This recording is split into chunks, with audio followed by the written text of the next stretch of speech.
Right here in Delaware County, and we'll see just exactly where some of that heaviest rainfall is occurring at this time. We'll see. Well, the ingredients have come together, and our area has been upgraded to the enhanced risk of severe weather. That's 3 out of 5 on the severe weather risk scale, with 5 being the highest. Yeah, Jackie, I'm not sure why we're in here. I think we should grab these cameras and head outside and just do the news. I think you're right. Outside for the day today. Indeed, a beautiful spring day for us. We had that sun shining, and look at this from our tower cam.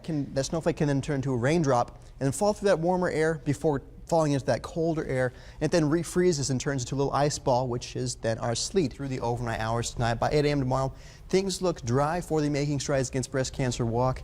Temperatures around Nathan, 60. a pretty you played some hoops here in the studio. Got you all excited. I love basketball. Well, But this is the cold front. This is 7:30 p.m. You can see moving right through central Broome County between 7 and 8 o'clock this evening. Of course, that's where we're watching for that potential for some damaging straight line winds. Right now, anywhere from ½ inch to 1.5 inches of rainfall for the entirety of the day on Tuesday. So it's not going to come all at once. It will. Now, there will be detours around Front Street when the project gets underway in March, and the construction is expected to be complete by November of next year. In Binghamton, Nathan Hopper, 12 News. Meteorologist Nathan Hopper now joins us for another first check at the weather. The picture says it all. That's right, the picture does say it all. Sunny skies, hardly a cloud in the sky, and even some fall colors working their way onto the map as well here across the area. We do see that camera from our town of Binghamton Tower Cam shaking a little bit with the breeze. We've got southwest winds at 15 miles per hour, a little bit gusty out there this afternoon, but the temperature 66 degrees, which is well above average for this time of year and comfortable as well. So we talked about the fall colors just now. Here's our fall foliage tracker.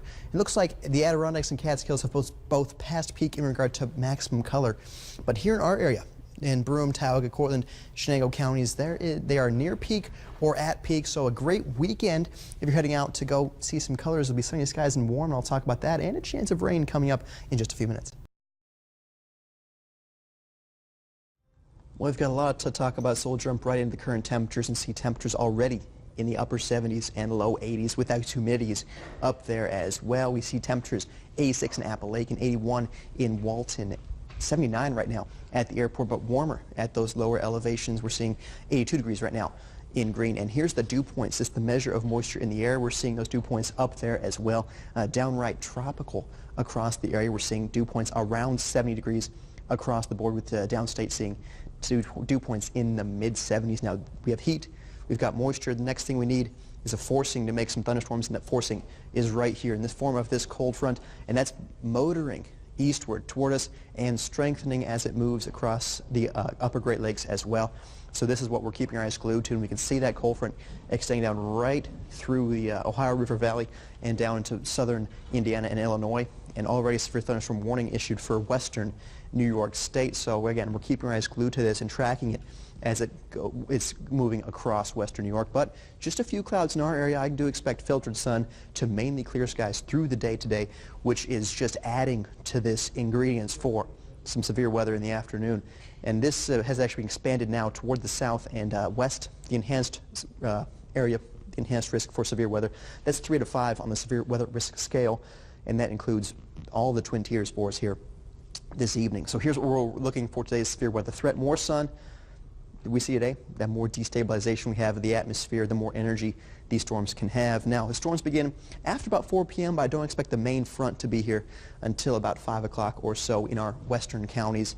But damaging winds and heavy rains right now are still the primary threat, but a large hail and a tornado is not out of the question. I expect a tornado watch to be coming soon. In fact, the Storm Prediction Center says they will be issuing a tornado watch here in the next hour to 2 hours here for the Twin Tiers this afternoon. Here's our future track, and see by 3:30 may see an isolated shower or storm moving through as it comes across the area. This could be strong as it moves from southwest to northeast. Temperatures by 3:30 in the mid-80s to maybe even upper 80s, but by 6 o'clock, 7 o'clock, that's where I'm watching for the brunt of this cold front to stroll through the area. We do see a well-defined line of showers and storms pushing through, but temperatures on the back end of that do get a little cooler, back to around 70 degrees. But still, after that front pushes through, by 11 o'clock, I expect even the brunt of that moisture to be cleared out, leaving behind just a chance of some isolated showers, perhaps a storm lingering overnight tonight. But then basically after the storms tonight and the lingering showers overnight into tomorrow, I do expect mainly quiet conditions for the rest of the 7-day forecast period. So we're keeping our eyes, of course, keeping our main focus on what's happening tonight. And of course, stick with us on Twitter, on Facebook, right here on 12 News, and on the app as well, as we'll have the absolute latest for you as Howard and I, and Brian as well, will be tracking this for you all through the afternoon. As we can see, by 1 o'clock, mostly sunny skies, temperatures in the low 80s, but then by 5 p.m. onward, that's when I'm expecting those showers and storms to be affecting a majority of the area here across the southern tier. So for tonight, temperatures in the mid-80s, that 100% chance of showers and storms, with some of them being severe. By Wednesday, cooler, temperatures in the upper 70s, and then once we get toward the end of the week, we're seeing highs in the upper 60s and low 70s with mostly sunny skies for the rest of the 7-day forecast period. All right, so Nathan, what you're talking about with this severe weather here, not looking too promising for tonight's Rumble Ponies game. It's looking dicey. I don't know. It's going to be tough, especially with the chance for severe weather. I don't want to take any risks and have anybody out there. But again, that's not my call. That's their call, but it's not.